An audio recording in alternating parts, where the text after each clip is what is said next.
Hey everybody, today's video is going to be a little bit different. I'll be breaking down some video submissions from other creators that I personally selected from DJI's SkyPixel 9th annual video contest. This way, regardless of what camera you're using, you'll get to learn about some new filmmaking techniques to tell better stories, as well as get some inspiration for your own creativity. And before we get started, if you haven't heard of SkyPixel, it's a huge online community where creators can share their work in aerial photography and videography. They also have yearly contests called the SkyPixel Annual Photo and Video Contest, where people like you can submit their best photo and video work. And this contest has been going on for quite some time, and it's a way to celebrate the amazing stories that come from capturing these unique moments in a creative way. So first of all, there's the main competition. As for the entry rules for the main video competition, videos must not exceed 5 minutes in length, and the entry must contain at least 30 seconds of footage which was shot using DJI products. And in addition to that, there's now 3 new monthly competitions, each focusing on a different category. November is about using multiple focal lengths, December is for FPV drone shots, and January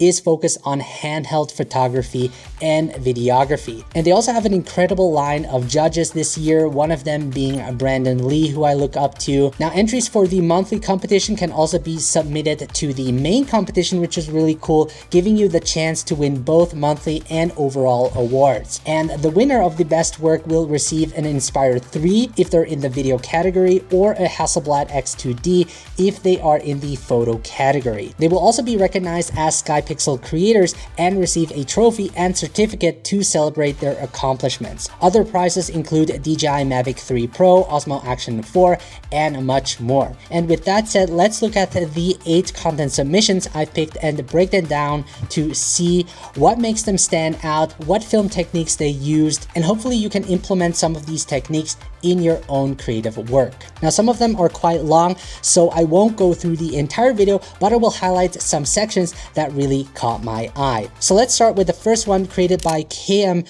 Dirty Children, titled Blue Hour. Blue is the universal light in which life bends. Nice.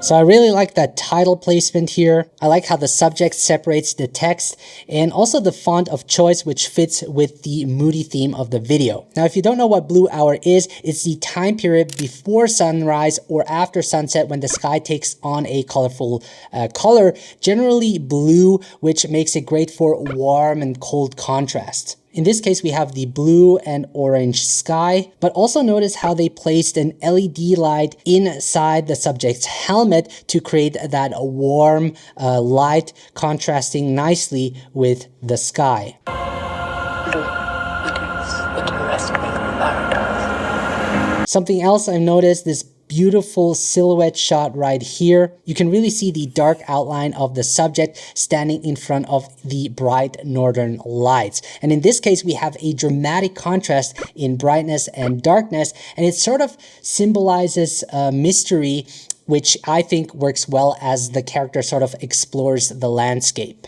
Returns us to animal, religion of matter, symbol, air of alchemy. So let's head back to this part over here. So match cuts are done in a lot of films and do require a bit of pre-planning, but if done right, it can make the transition between shots really smooth. In this case, the match cut was made by having a similar composition of the 2 shots. So you see the person over here and then transitions into the guy wearing the helmet. Now we can also see the match cut over here where the sun transitions into the moon. And again, they're using shapes to match both shots. All right, so let's now move on to the second video, which is created by Ashen, called Chase the Wind.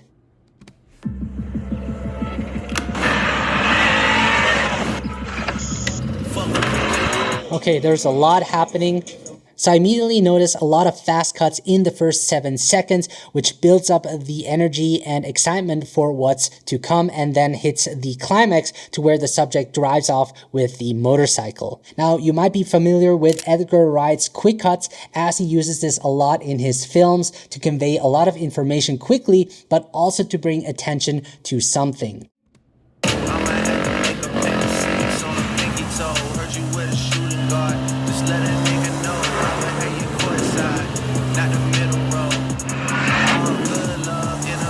All right. So what's also important to consider when filming these motorcycle scenes is to be aware of the screen direction, which Ashen in this case has done really well. The shots are filmed in a way that makes the movement of the motorcycle feel continuous and not disoriented. You can see the motorcycle is always moving from left to right in the frame, giving it a more natural flow. I can't stress about no bitch 'cause I'm a timid soul. All right. Well done, well done. So this video is created by Jaya, I hope I said that right, titled Zhangxing City Cycling.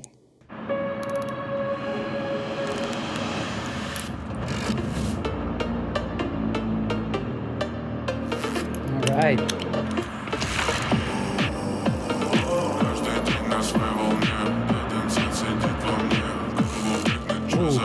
So first of all, I like how sound effects were included in this video. This really helps the viewer feel more immersed and adds an extra layer of realism to the video. Things like zipping of a jacket, the chains moving, the ambient city noise, and also the whoosh sound effects for the transitional shots all make a big difference in the overall experience for the viewer.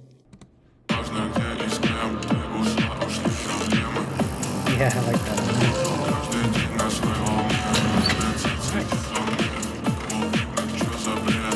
Now, another element that stands out in this video is how different camera angles were captured. So from wide shots of the cityscape to close-ups of the cyclist's hands, and it really adds variety and keeps the viewer engaged. And to get some of these unique angles like you see over here, it's best to use an action cam as it's really easier to mount. Maybe for this shot, they used a chest mount. So yeah, nice job on capturing different angles. Next up is a video shot by Maur Benzeri titled DJI Osmo Pocket 3 in London.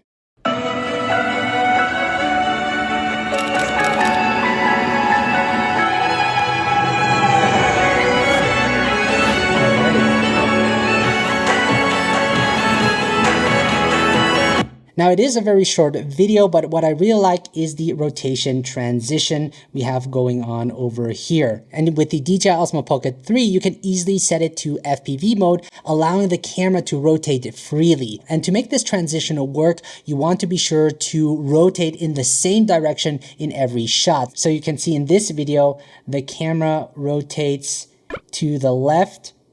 And in the second shot, again, we have the camera rotating to the left. And then as for our last shot, we have the camera rotating to the left. And with a little bit of speed ramp in the editing, it creates a seamless transition between the shots. So this video is called Journey to Indonesia by C. Tao. Let's check it out. Nice opening shot.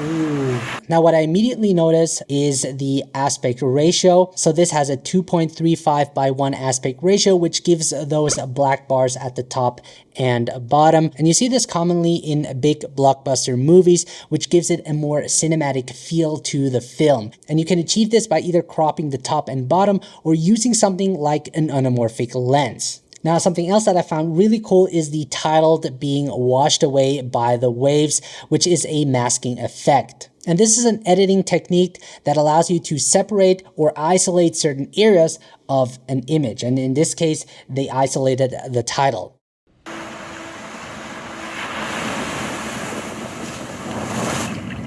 Ooh, that was a nice one too. So here we have another seamless masking transition. As you can see, masking can be used in many ways. Now, if you go frame by frame, you'll notice that he pulls out the camera from under the water to reveal a new location. Now, in this case, he used the same element, which is water, and applied a masking effect with lots of feathering to create a smooth transition. So you can see it over here. This is where the masking was applied.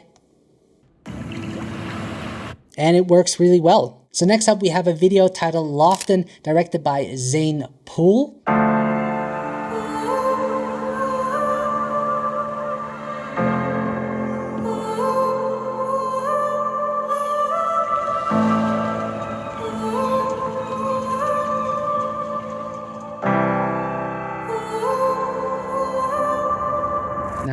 So awesome start to the video. We've got a cool drone shot that sets the scene. Plus we've got a character and a storyline. The map tells us that the character or the main subject is about to embark on an adventure.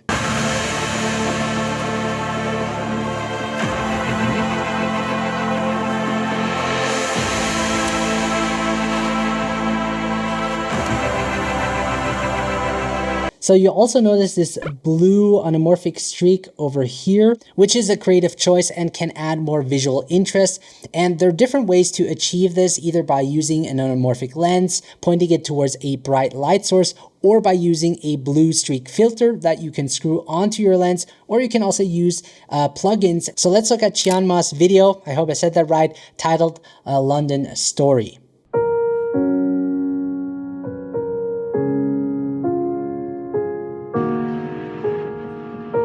That's a beautiful shot right there. Okay, so this is a nice shot where the tower is framed between the buildings, almost like a frame within a frame, leading the viewer's eye towards the building. I also like how the red bus adds contrast to the gray-blue tones of the buildings, plus having the bus move in the opposite direction of the camera movement adds dynamic to it as well.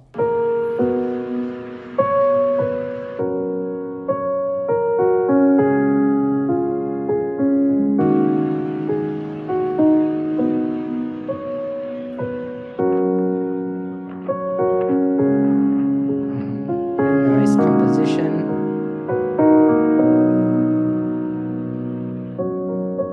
Now he definitely used a narrow aperture, something between f8 and f14 to keep most parts in focus, especially for architectural type shots where the building is large. You want to have a deep depth of field. What I really like is the composition in each shot. And because most parts of the image are in focus, to add more depth, he uses foreground, midground, and background. And this really helps make the image more three-dimensional.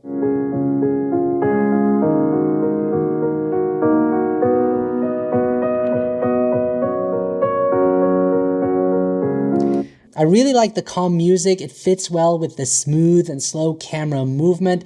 And also the color grading in this video is on point. It sort of has a vintage look to it. And the colors are consistent throughout all of the shots, which keeps the viewer immersed in the story. Now this video is created by Ame. The title is in Chinese, but I've translated it as Exploring the Story of Bayan Ancient Road.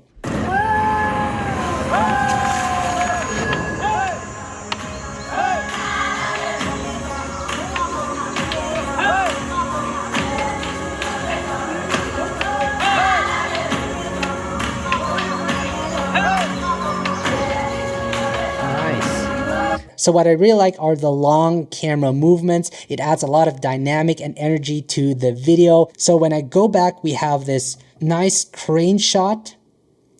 Moving on, we have a slide shot and some foreground over here, which emphasizes camera movement.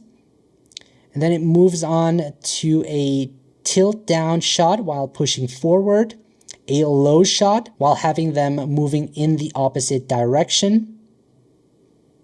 And then we sort of have this rotation shot, and then a lift up shot, which then reveals the path to where they're going. And the best way to achieve these long, complex shots is to use a gimbal. This way it keeps the horizon locked and helps reduce those shaky camera movements.